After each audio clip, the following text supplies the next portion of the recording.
आपल्या शास्त्रामध्ये काही विधी सांगितलेले होते, त्या विधींची माहिती दिली जाईल. आम्ही ते विधी करत बसणार नाही, कारण कोणाच्या श्रद्धेचा किंवा हा सगळ्या त्याच्या समजुतीचा भाग आहे. पण हे मला माहितीच नव्हतं की असं आपल्या शास्त्रामध्ये सांगितलेलं आहे. असं व्हायला नको. तर ह्या सगळ्या गोष्टी ज्या आहेत गर्भसंस्काराशी संबंधित, हे सगळं त्यांना तिथे 2-3 दिवसामध्ये सांगून दिलं जाईल.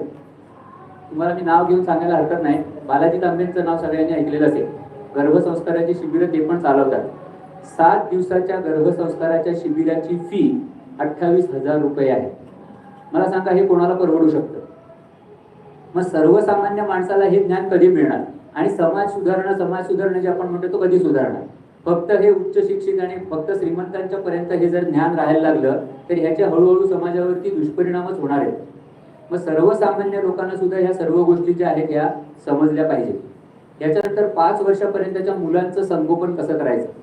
आपल्याला असं वाटतं की आपण आपल्या मुलांचं बरोबर संगोपन केलेलं आहे, पण शास्त्रात परत सांगतो भलत्याच गोष्टी सांगितलेल्या आहेत. किती महिन्याचं मूल किती काळ झोपलं पाहिजे? ते जास्त झोपत असेल तर काय करायचं? कमी झोपत असेल तर काय करायचं? सांगितलेला वेळ जर ते मूल झोपलं तर त्याच्या मेंदूचा जास्तीत जास्त विकास होणं शक्य असतं. अशा पुष्कळ गोष्टी आहेत. 200 वेळेला जेव्हा मुलाला सर्दी होते तेव्हा ते मूल फुलप्रूफ होतं. आपण कोणाला म्हणतोय? जे साधारण 45 वर्षाच्या पुढचे त्यांना मी आपण म्हणतोय, बाकी जण आपण म्हणत नाही. आपण लहानपणी सगळे शेंबडे होतो, आपली नाकं गळत होती.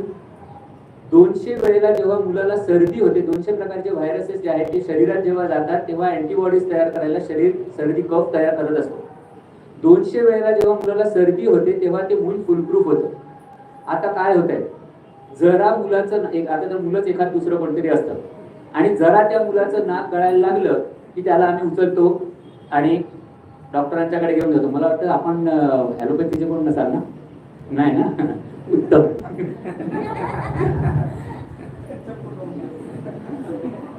नाही, पण काय होतंय आज हे आपल्याला सगळ्यांना समजलं पाहिजे.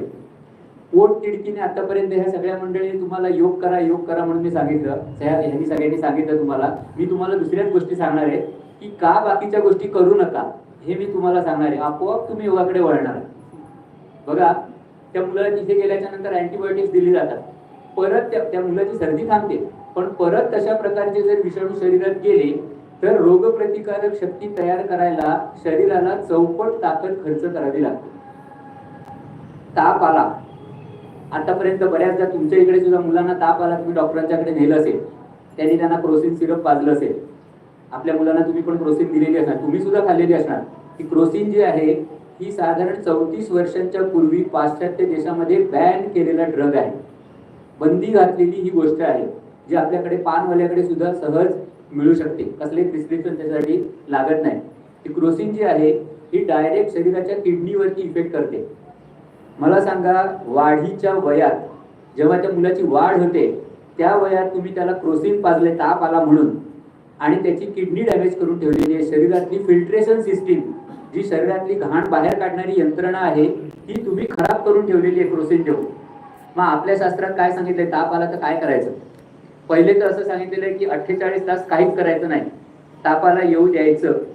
ताप आला तर शरीराने काम चालू केलेलं आहे हे पहिलं समजा. 48 तासाच्या नंतर जर जास्त ताप असेल, हाय फिवर जर असेल तुम्हाला, तर त्याच्यासाठी औषध योजना सांगितली. आणि ते पण एवढ्या सोप्या गोष्टी आहे. पारिजातकाचं झाड माहित असेल आपल्याला. पारिजातकाच्या झाडाची 5 पानं, 5 काळी मिरी 2 कप पाण्यामध्ये बारीक करून घाला, त्याच्यात जरा खडीसाखर घाला, उकळून त्याचा अर्धा कप करा, 1/4 आणि सकाळ संध्याकाळ त्या मुलाला पाजा.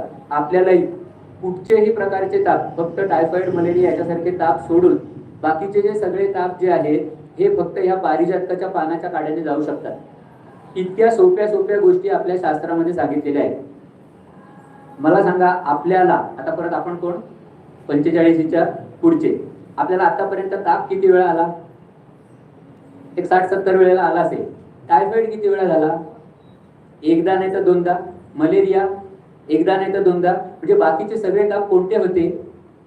साधे ताप होते ना, सर्दी पडशाचे ताप होते. आणि त्याच्यासाठी तुम्ही हेवी अँटीबायोटिक्स घेतलेले आहेत.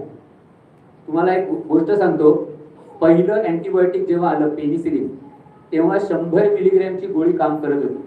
100 मिलीग्रॅमची गोळी घेतली ना तर शरीरातले जंतू जे होते ते मरत होते. 70 वर्षामध्ये जंतूंनी स्वतःच्या 5 पिढ्या इव्हॉल्व केलेल्या.